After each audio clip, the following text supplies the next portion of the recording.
that really mean to that individual? I was remarking to Tony before the conclusion of the last segment. I said, you know, the most important part of my learning experience or my educational experience was not so much what I did in the class, because a lot of that I may have forgotten. It's what I did with my peers. It's those programs, athletics. It was those extracurricular activities. It was those student exchanges. A major part of education is the exposure element. You know, that other side of it that develops character, that causes you to think critically, that inspires you, you know? She made a statement earlier on where she says, well, a lot of students are bored. Boredom is a serious thing, you know, because it opens up a can of worms that takes you in places where you shouldn't be going. So how do we capture the imagination? And I guess you just asked me that. How do you capture the imagination of a young person that they think about the future in a way that it connects them even today?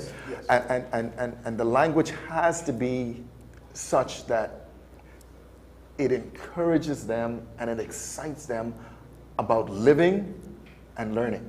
And a conscious effort, a conscious, structured, formal push to do this. Yeah, and you have designed. It has to be designed. I mean, you have to infuse within the way that you teach some elements that are not just textbook, that may take you to the outside of the classroom, and you're sitting around, you know, under a dilly tree or on some stone someplace, and the environment is such that it inspires, even like this environment again that we're operating in.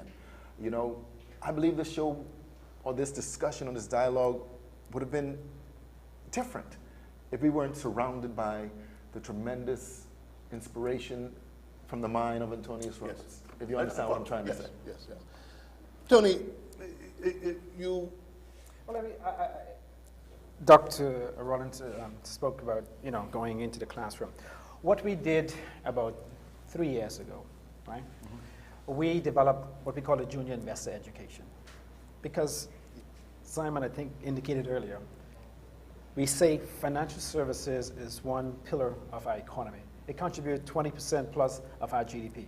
But as you know, there's no subject taught about financial services, etc. So what we decided to do was we did a pilot program. You're talking about a secondary, you want this in a secondary? In a secondary school. We developed a program 3 years ago. And the first year we had 3 schools participated, where we gave them a notional $100,000 to invest at the beginning of the term. At the end of the term, the winner, who has the most returns, etc. So we went in the classroom on a regular basis to speak with the kids. Last year, we had 13 schools with 130 students participating. Now, what we would like to do is where it becomes part of the curriculum, where it's just not us, but the other businesses contributing, so it's just not a strain on ourselves financially, right? So I think if businesses can come together and do some of these things, we don't have to depend on the government for that, okay? The other thing is, you know, I would be curious to see the Department of Statistics develop a survey that they speak to the students and ask them what they want. What concerns do they have? Why do they don't like to go to school? Why are they bored, etc.? And based out of that survey, you could distill some serious concerns, issues, and then you'll be able to address them. I mean, we don't speak to the students. No. I think Tony's making several good points here, and I will say that I was a part of the National Youth Policy team that did some surveys in different islands, and we had a National Youth Forum last year. We asked students, how do you feel about education? Why don't you want to come to school and learn? And when we look at education as well and development, we need to also look at the social context that a lot of our students are coming from. I mean, very few people want to focus in the classroom when they're not sure where their next meal is going to come from, when they're not sure, you know, if they'll have a bed to sleep in tonight, or if somebody's going to sexually harass them. I mean, you know, and so these are the realities of our time. And I think when we consider youth development, and this is why I'm saying that we did that survey those months ago. Now, what has happened to that information? And this is where I think government needs to be held accountable. Because I do these forums all the time with young people, and I get their opinions, and I express them. And who listens? And then you find young people often getting discouraged because it seems to them that we do not have the voice. You're saying we're giving it to you, but what are you doing with it? Okay, okay. I think we're beginning to touch now and get closer to something real. And I want to just lay this on you. I know you have a sense of this, or you've heard the version, but listen to fact. The most recent prison report would seem to indicate that 1 of every 10 of our young men go to prison, and almost 7 out of every 10 return. Further, according to the last Youth Advisory Report, among our young women, over 50% of them are having children at a relatively young age and out of wedlock. What do you suggest we do?